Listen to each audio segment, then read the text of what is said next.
Very good morning to all of you. कैसे हैं बच्चे? आई होप आप लोग बहुत अच्छे होंगे और आप लोगों का पढ़ाई बढ़िया चल रहा होगा। तो जैसे कि सीए फाउंडेशन की अगर हम बात करें बिजनेस लॉ की, तो ऑलरेडी हम लोगों ने यूनिट नंबर 6 तक कर चुके हैं। तो जिन बच्चों ने नहीं देखा पहले उसको जाकर के देखें। और आज हम लोग जो करने वाले हैं यूनिट, उसका नाम है कॉन्ट्रैक्ट ऑफ इंडेमनिटी। और गारंटी का मतलब क्या होता है इसके बारे में आइए हम लोग समझते हैं।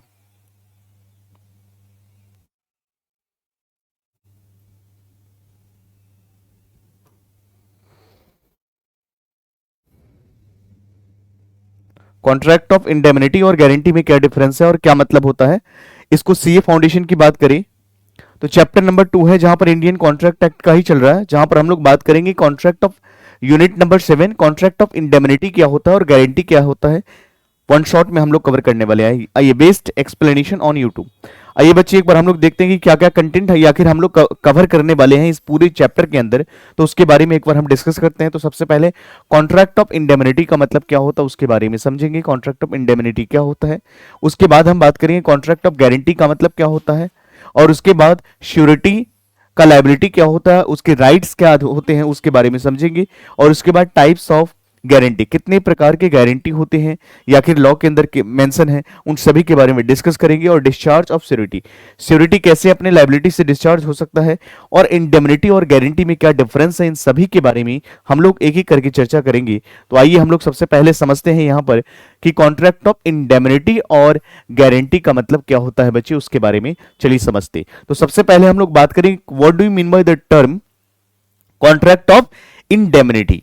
क्या मतलब होता है बच्चे कॉन्ट्रैक्ट ऑफ इंडेमनिटी, उसके बारे में समझते हैं।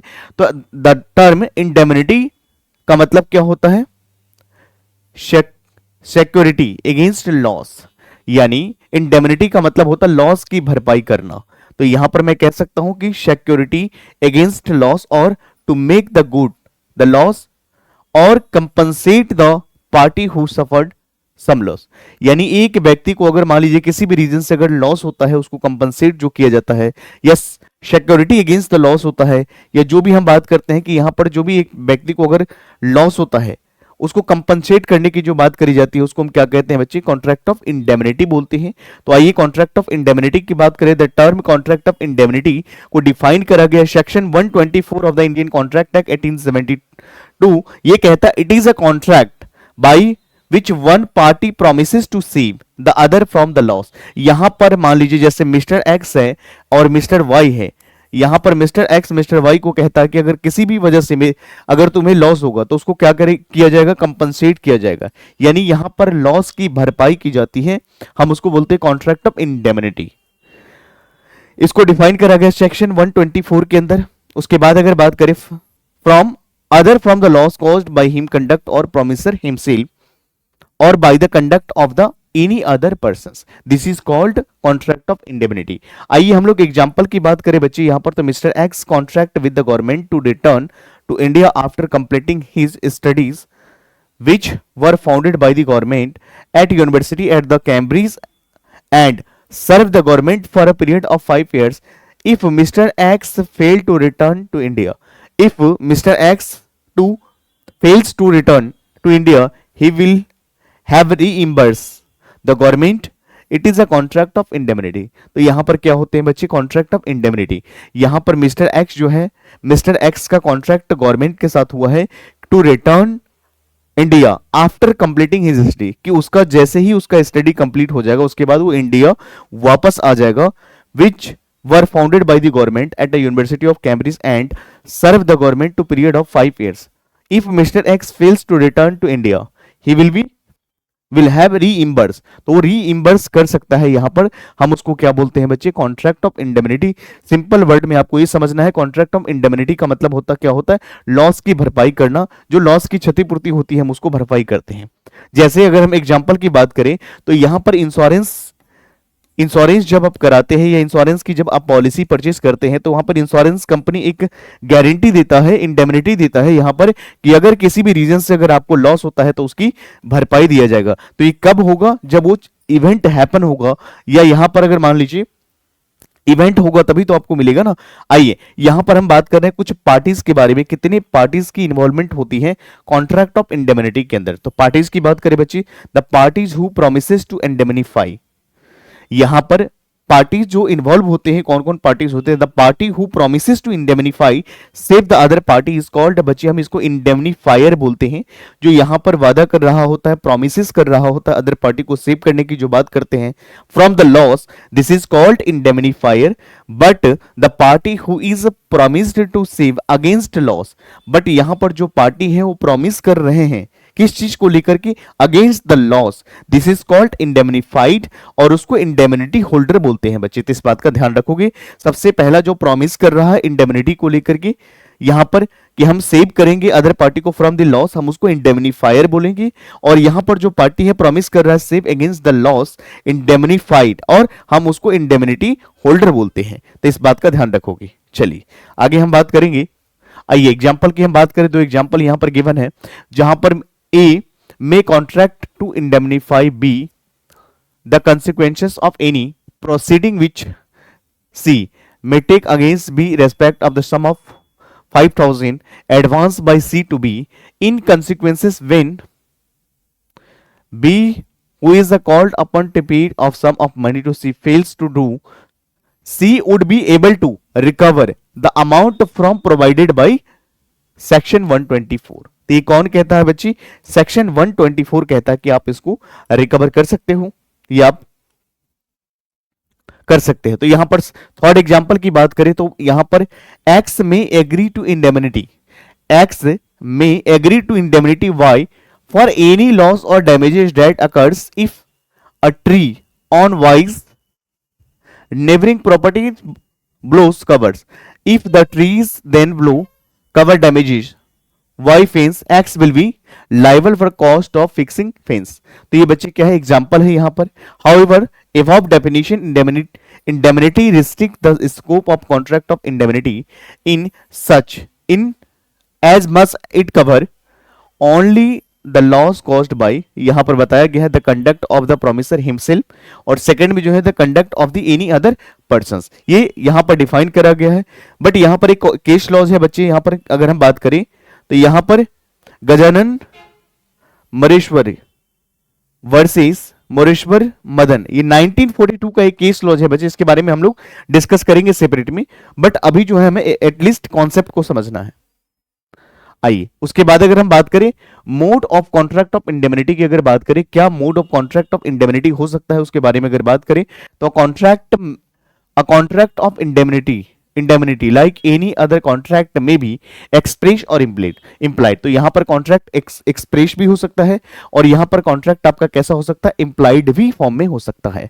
आइए हम लोग बात करते हैं बच्चे यहां पर अ contract of indemnity, a contract of indemnity is said to be expressed when the person expressly promises to compensate the other from the loss। तो यहां पर contract of indemnity की अगर बात करें बच्चे, जहां पर express की बात करते हैं तो यहां पर जो persons होते हैं प्रॉमिस कर रहा होता है कि कंपनसेट करेंगे जब आपको हमारे वजह से या किसी एक्टिविटी की वजह से लॉस होती है। सेकंड की बात करें contract of indemnity is said to be implied when it is to be inferred from the conduct of the parties. मैंने ऑलरेडी आपको कॉन्ट्रैक्ट एक्ट के अंदर मैंने बताया था बच्चे, टाइप्स ऑफ कॉन्ट्रैक्ट के अंदर मैंने बताया था कि एक होता है एक्सप्रेस कॉन्ट्रैक्ट और एक होता है बच्चे इंप्लाइड कॉन्ट्रैक्ट।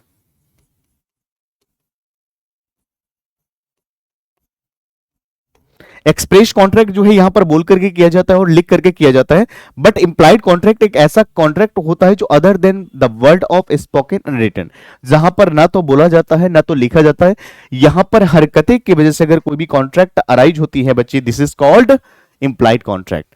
यहां पर ये एग्जाम्पल आप पढ़ लेंगे, आपको चीजें समझ में आ जाएगी, बिल्कुल आएगा।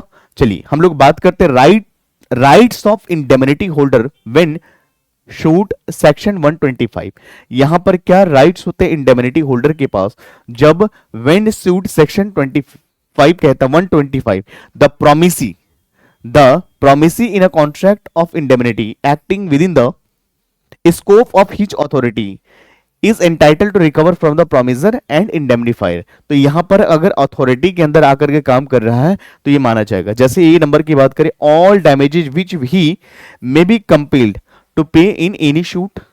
सेकेंड की बात करें, all cost which he may have been complete to pay in a bringing और defending the suit and third में क्या है, all sums which may be have been paid under the terms of any compromise of suit, तो यहां पर ये बताया गया है।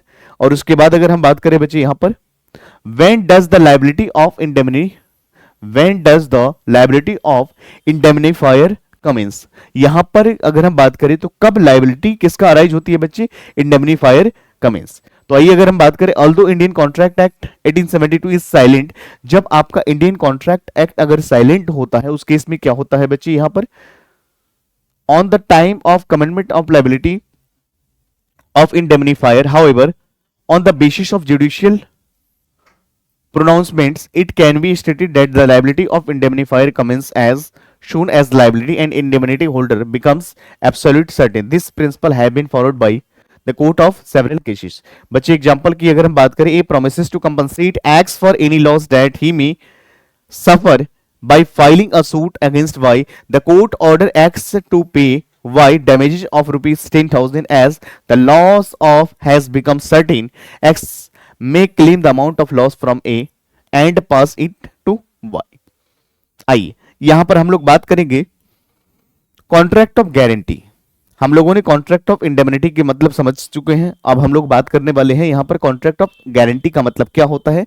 तो कॉन्ट्रैक्ट ऑफ गारंटी की बात करें बच्चे, यहां पर श्योरिटी होते हैं, यहां पर 3 पर्सन इन्वॉल्व होते हैं। नंबर 1 सबसे पहला होता है यहां पर अगर हम बात करें श्योरिटी, सेकेंड में होता है हमारे पास पीडी प्रिंसिपल डेटर, और थर्ड में क्या होता है क्रेडिटर। आइए तो यहां पर कॉन्ट्रैक्ट ऑफ गारंटी के अंदर 3 पर्संस की इन्वॉल्वमेंट होती है। Number 1 surety, number second principal debtor and number third की अगर हम बात करें तो यहां पर क्रेडिटर होते हैं बच्चे। तो सेक्शन 126 डिफाइन करता है contract of guarantee. A contract of guarantee is a contract to perform the promise made और discharge the liability of third person in case of default. तो यहां पर जैसे मान लीजिए यहां पर मिस्टर एक्स है और मिस्टर यहां पर वाई है, मान लीजिए अगर ये कोई भी चीज अगर परचेज करने जाता है तो यहां पर एज एक गारंटर मांगा जाता है। गारंटर का मतलब वो पर्सन होता है जो गारंटी इस बात का देता है कि अगर ये व्यक्ति अगर डिफॉल्ट होता है उस केसेस में इसका पेमेंट वो गारंटर करते हैं। तो यहां पर अगर सिंपल वर्ड में अगर हम बात करें, मिस्टर एक्स मिस्टर वाई है और यहां पर मिस्टर जेड की बात करिए बच्चे, तो यहां पर इन्होंने गारंटी दिया है कि अगर ये पार्टी अगर पेमेंट नहीं करता in that cases I will pay to the debt. तो आइए यहां पर 3 पार्टीज की अगर इन्वॉल्वमेंट की बात करें बच्चे, यहां पर तो surety person who gives the guarantee, यहां पर श्योरिटी वो पर्सन होते हैं जो गारंटी देते हैं। Surety is a person who gives the guarantee. Principal debtor is a person who respect the whose default guarantee is given. Person principal debtor is a person respect to whose default the guarantee is given. और उसके बाद creditor की बात करें, person to whom the guarantee is given, तो हम उसको क्या बोलते हैं बच्चे, क्रेडिटर बोलते हैं। तो ये 3 लोग होते हैं, इस बात का ध्यान रखोगे। चलिए आगे हम लोग बात करते हैं। इस एग्जांपल को अगर आप पढ़ोगे तो यहां पर समझ में आएगा, जैसे कि व्हेन ए, यहां पर अगर ए की बात करें बच्चे ध्यान रखिएगा, ए हो गया when A request B to lend 10,000, तो यहां पर बी है when A request B to lend 10,000 to C and guarantee that C will repay the amount agreed time, and C failing to do so, A will be himself to pay and there is a contract of guarantee। तो यहां पर A will be himself pay to B, तो यहां पर उसको देना पड़ेगा क्योंकि यहां पर क्या है बच्चे, B यहां पर कौन है, तो B है एक क्रेडिटर है और C यहां पर क्या है प्रिंसिपल डेटर है और A यहां पर कौन है श्योरिटी है।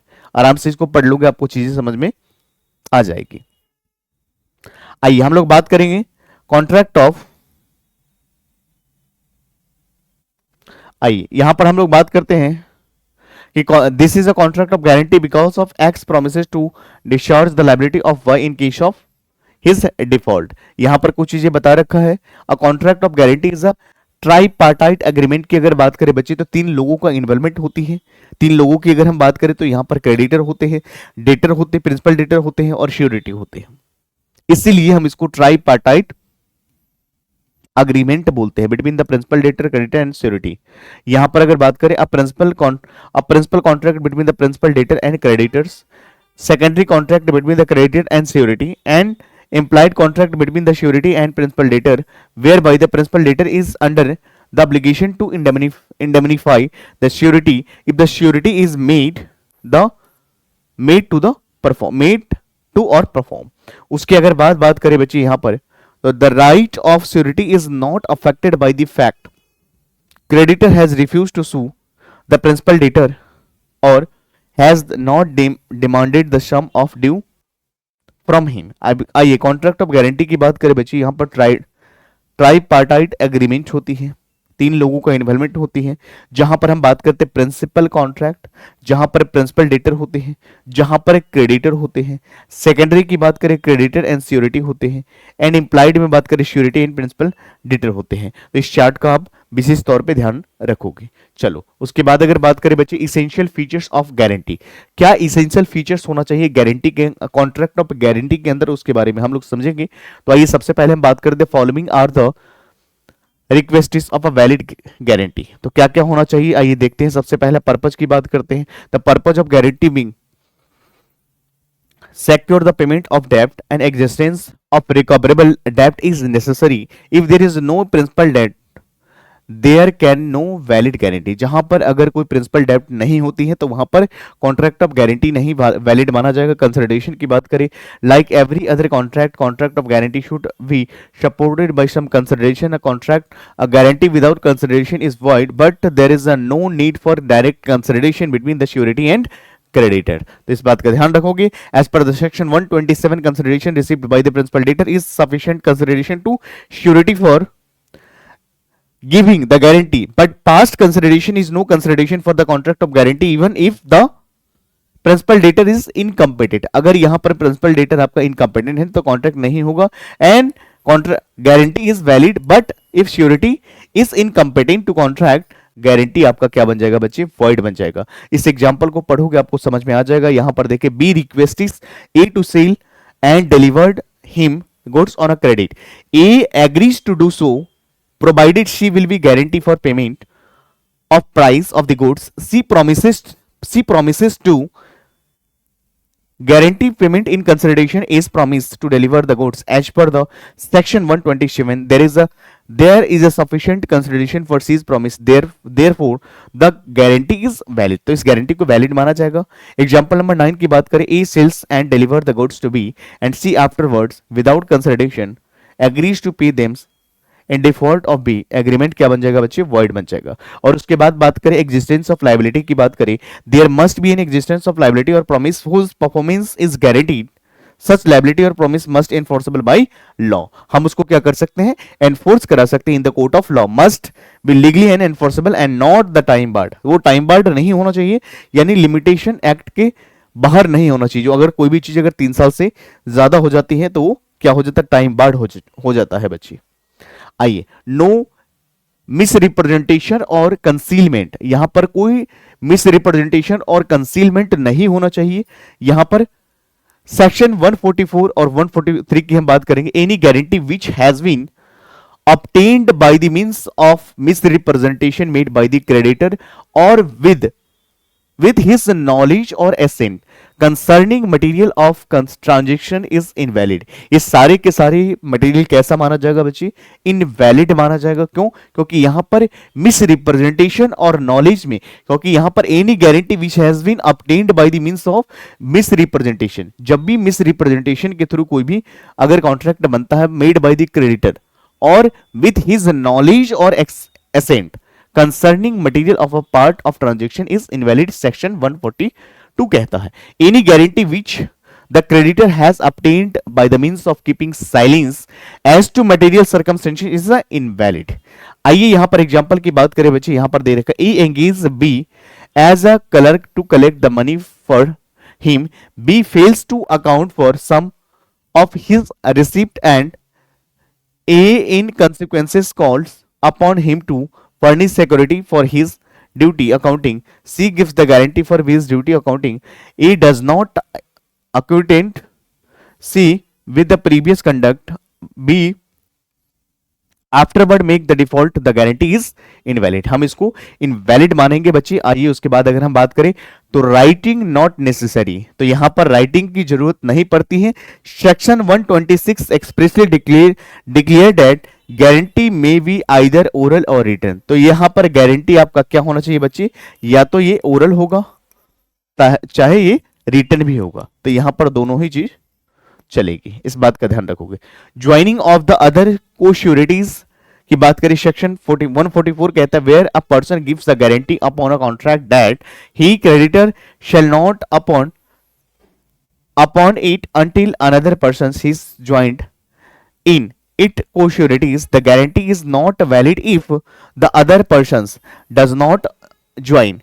That implies guarantee by a surety is not valid if a condition is imposed by a surety that some other persons must also join the co-surety, but such other person does not join as a co-sureties. आइए उसके बाद अगर बात करें बच्चे types of guarantee की बात करें, कितने प्रकार के गारंटी होते हैं बच्चे, इसके बारे में आइए हम लोग समझते हैं कि कितने प्रकार के यहां पर गारंटी होते हैं। तो एक गारंटी में be classified under two categories. बच्चे ये दो कैटेगरीज के होते हैं, तो एक तो होता है स्पेसिफिक गारंटी और एक होता है continuing guarantee. Now what is the difference between specific guarantee and continuing guarantee. जब भी बच्चे हम स्पेसिफिक गारंटी की बात करते हैं, any guarantee which extend to a single debt specific transaction is called a specific guarantee. The surety liability comes to end when the guarantee debt is duly discharged. जब वो अगर मान लीजिए कोई भी डेप्ट है, कुछ कोई भी अगर बकाया ड्यूज बचा हुआ है, जैसे ही उसकी पेमेंट अगर हो जाती है तो यहां पर उसकी लायबिलिटी खत्म हो जाती है। तो यही बताया गया guarantee which extends to a single डेप्ट or specific transaction is called specific guarantee.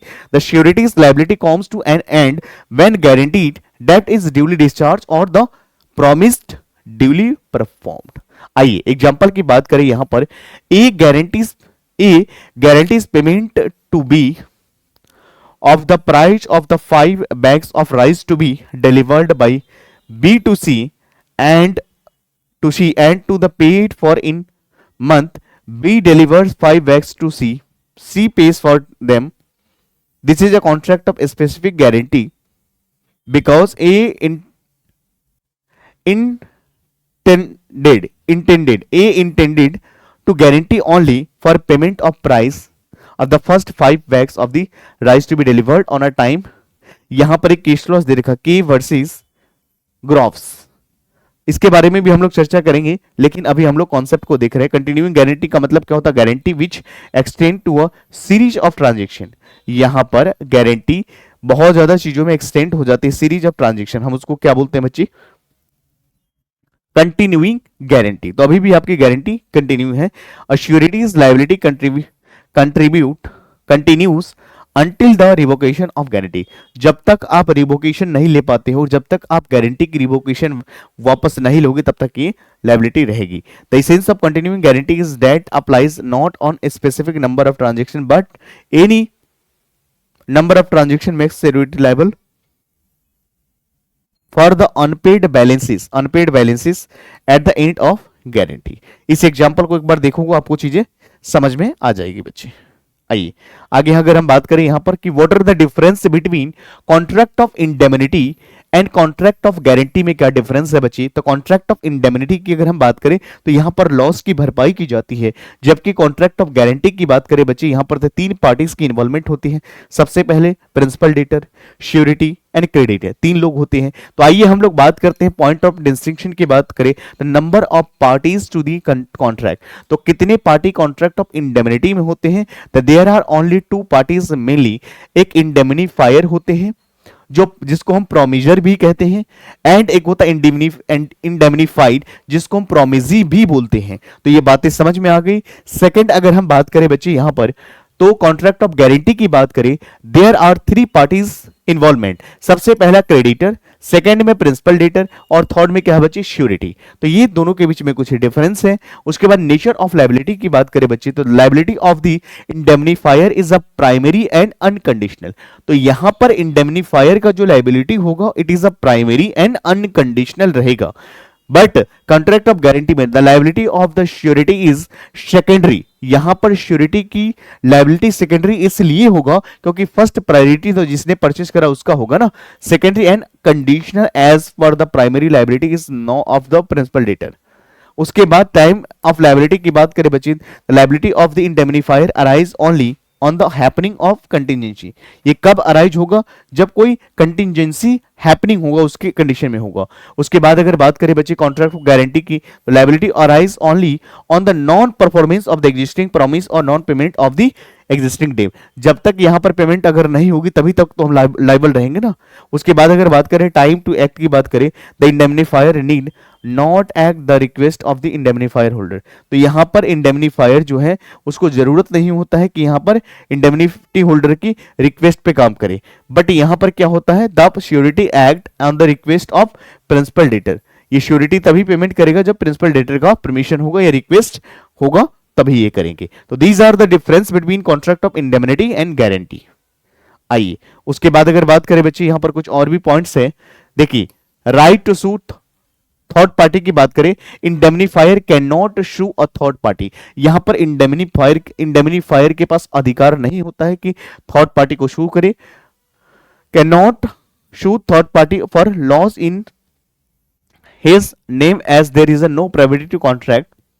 Such right would arise only if there is an assignment of his favour. तो यहां पर सिर्फ असाइनमेंट कर सकते हैं उस फेवर को।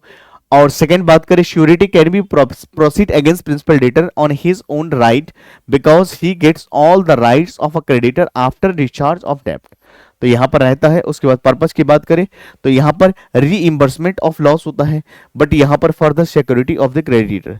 सिक्योरिटी क्या होता है? ऑफ द क्रेडिटर होता है। कॉम्पिटेंसी ऑफ कॉन्ट्रैक्ट की बात करें, all parties must be competent to contract की बात करी जाती है। और उसके बाद in case of contract of the guarantee where a minor is a principal debtor, contract is, यहां पर क्या हो जाएंगे बच्चे, वैलिड माना जाएगा। In case of contract of guarantee there where a minor is a principal debtor, अगर यहां पर माइनर भी अगर प्रिंसिपल डेटर होंगे तो यहां पर आपका कॉन्ट्रैक्ट वैलिड माना जाएगा। आइए उसके बाद हम बात करते हैं nature and extent of the sureties liabilities की बात करें। सेक्शन 128 ये कहता है, यहां पर कुछ पॉइंट्स है, the liability of the surety is co existence with the debt principal debtor is unless it is otherwise provided by the contract of section 128। liability of surety is secondary nature। तो यहां पर secondary nature के होते हैं, as he is liable only on default of principal debtor. जब principal debtor यहां पर default करेंगे तब उसके बाद लाइबिलिटी होगी। Where the debtor can not held the liable on account of any defect in the document, liability of surety also surety is also ceases। A creditor may chooses to the proceed against the surety first unless there is an agreement of the contrary। यहां पर example को पढ़ोगे चीजें आपको समझ में आ जाएगी। आइए आगे हम बात करते हैं बच्चे। उसके बाद the liability of the two persons की बात करें तो यहां पर प्राइमरली पहला कौन, लायबिलिटी ऑफ टू पर्सन्स की बात करें, primarily liable not affected by the agreement between the them and one shall be surety and other is default। तो यहां पर इस तरह से बताया गया है बच्चे, where two persons contract with third person undertake the certain liability and also contract with each other, one of them shall be liable only on in case of default. जब एक व्यक्ति यहां पर डिफॉल्ट करेगा, यहां पर आराम से इस एग्जांपल को पढ़ोगे चीजें आपको समझ में आ जाएगी। उसके बाद अगर बात करें डिस्चार्ज ऑफ श्योरिटी की बात करें, डिस्चार्ज ऑफ श्योरिटी क्या होता है बच्ची, तो यहां पर डिस्चार्ज, आप श्योरिटी को डिस्चार्ज कैसे कर सकते हो, तो यहां पर surety is said to be discharge when liability of surety comes to end. यहां पर जो श्योरिटी का जो लायबिलिटी है वो एंड हो जाता है। The various modes of discharge of surety can be discuss in below. Number 1 by revocation of the contract of guarantee, और उसके बाद अगर बात करें by conduct of the creditor, उसके बाद invalidation of contract of guarantee. इस वजह से श्योरिटी का जो लायबिलिटी हो डिस्चार्ज हो सकता है। उसके बाद by revocation of contract of guarantee की अगर बात करें उसका मतलब क्या होता है, revocation of continuing guarantee by the notice की बात करें, सेक्शन 130 कहता है कि कंटिन्यूइंग गारंटी में at any time be revoked as surety as future transaction by the notice to the creditors। once the guarantee is revoked, surety is not liable for any future transaction। एक बार अगर surety को अगर revoke कर लिया जाता है तो उसके बाद फ्यूचर में लाइबल नहीं रहेगा। एक बार इस एग्जांपल को पढ़ोगे बच्चे, आई होप आपको ये चीजें समझ में आ जाएगा। उसके बाद revocation by the continuing guarantee by the surety death, section 131 कहता है in the absence of any contract of contrary the death of surety. यहां पर अगर श्योरिटी की डेथ होती है उस कंडीशन में क्या होता है, surety operates the revocation of continuing guarantee as to the future transaction तो यहां पर श्योरिटी जो है फ्यूचर के ट्रांजेक्शन के लिए लाइबल होते हैं after the death of surety, जब से उनकी श्योरिटी का डेथ हुआ उसके बाद लाइबल रहेगा। एग्जांपल पढ़ोगे आपको समझ में आ जाएगा। बाय नोवेशन की बात करें, the surety under original contract is discharge if the fresh contract is enter into the either between the same parties and between the other party. यहां पर अगर नोटिफिकेशन की बात करें तो यहां पर न्यू कॉन्ट्रैक्ट बन सकता है, चाहे सेम पार्टी के साथ चाहे अदर पार्टी के साथ, तो ये भी एक बार देख लोगे। उसके बाद कंडक्ट ऑफ द क्रेडिटर की अगर बात करें बच्चे यहां पर the variance in the terms of contract की बात करें, where there is any variance in the terms of contract principal debtor is and creditor without surety consent, it would be discharge of the surety in respect of or transaction taking the place of consequence subsequent to the such variance. एक बार देख लोगे आपको चीजें समझ में आ जाएगी। बाय रिलीज और डिस्चार्ज ऑफ प्रिंसिपल डेटर, अगर आप रिलीज कर देते हो या डिस्चार्ज कर देते हो प्रिंसिपल डेटर को तो यहां पर भी लायबिलिटी खत्म हो जाती है। उसके बाद अगर हम बात करें यहां पर आराम से देख सकते हो, number 1 enter into the fresh and new contract with the principal debtor by the which the principal debtor is release or does any act or omission legal consequences which is discharge of the principal debtor. Example को पढ़ोगे आप। उसके बाद अगर बात करें discharge of surety when the creditor compound with the gives time or agrees not to sue principal debtor. यहां पर 135 कहता है contract between the creditor and principal debtor by the which the creditor makes composition with the promises to give the promisee not sue the principal debtor is discharged of the surety unless surety assent to such contract। आइए उसके बाद अगर बात करें यहाँ पर 3 points दे रखा है, कंपोजिशन, उसके बाद प्रॉमिस टू गिव टाइम और उसके बाद प्रॉमिस नॉट टू शिव। आइए इसके बारे में अगर हम बात करें तो सबसे पहले बात करें कंपोजिशन का मतलब क्या होता है। If the creditor makes the composition with the principal debtor without consulting the surety the latter is discharge. Composition in validation involve variation of the original contract and therefore surety is discharge. तो यहाँ पर surety भी discharge हो सकता है। ये points भी एक बार आप लोग देख लोगे, आपको चीजें समझ में आ जाएगी। उसके बाद बात करते हैं cases where surety is not discharge. ऐसा कौन सा केसेस होता है जहां पर श्योरिटी डिस्चार्ज नहीं कर सकता अपने लायबिलिटी को। The surety not discharge when the agreement made with the third person to give the time to principal debtor, यानी where a contract to give the principal debtor is made by the creditor with the third person and not with the principal debtor is surety is not a discharge.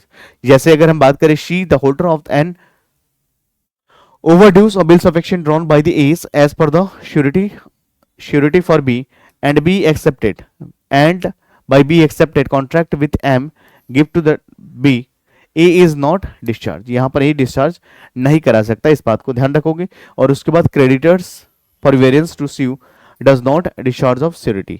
तो ये भी points देख लोगे एक बार और आगे का ये पॉइंट्स जो है आपको चीजें समझ में आ जाएगी। बहुत सारे ज्यादा पॉइंट्स है नहीं और आप इजी तरीके से इसको कर सकते हो। उसके बाद अगर बात करें आगे की points, by invalidation of the contract of guarantee. आपका कॉन्ट्रैक्ट इनवैलिडेशन कब हो सकता है, कॉन्ट्रैक्ट ऑफ गारंटी इनवैलिडेशन कब हो सकता है, तो guarantee obtained by the miss representation के थ्रू हो सकता है, guarantee obtained by the concealment के अगर हो सकता है, guarantee of contract that creditor shall not be act in until को श्योरिटी ज्वाइन 144 अगर होगा तो ये चीजें हो सकता है। उसके बाद अगर बात करें बच्चे यहाँ पर राइट ऑफ श्योरिटी, श्योरिटी का क्या राइट्स होता है उसके बारे में सब चर्चा करेंगे। The right of surety is right of surety against the creditor, तो right against the creditors, right against the principal debtor, right against the co sureties की हमने बात करा। जहां पर सबसे पहले हम लोग बात करेंगे right of against the principal debtor. क्या होता है right of subrogation 140 where the guarantee debt was becomes due and default of the principal debtor to perform the guarantee duties has been taken as the surety। इसको एक बार पढ़ोगे आपको चीजें समझ में आ जाएगी। आइए उसके बाद अगर बात करें बच्चे यहाँ पर कुछ पॉइंट्स दे रखे, implied promise to indemnify surety section 145। एक बार पढ़ोगे आपको चीजें समझ में आ जाएगी। In given contract of guarantee there is an implied promise to pay promised by the principal debtor and indemnity the surety is entitled to recover from the principal debtor whatever the sum of rightfully paid under the contract of guarantee। तो इस बात को ध्यान रखोगे। और उसके बाद right against creditor क्या होता है, राइट अगेंस्ट क्रेडिटर की बात करें surety's right to benefit the creditor, securities की बात करेंगे तो एक बार इस पॉइंट को आप अच्छे से देख लोगे, आपको चीजें समझ में आ जाएगी। और यहाँ पर बात करें राइट अगेंस्ट को श्योरिटीज की बात करें, को श्योरिटीज की बात करें मीनिंग व्हेन द सेम डेब्ट और duty guaranteed to two or more persons, such persons are called co-surety. Co-surety is liable to contribute equally unless otherwise agreed. Each surety is liable for contribute equally discharge of the debt and debt remain unpaid of the debtor. तो इस तरह से मैंने चीजों को समझाया। बाकी आप लोग जो है अगले पार्ट में हम लोग मिलते हैं अगली यूनिट के साथ। यहां तक आप लोग रिवाइज करोगे, कोई भी अगर आपका डाउट्स होता है तो कमेंट सेक्शन में बताओगे। बाकी हम लोग मिलते हैं अगले पार्ट में। Thank you so much, take care.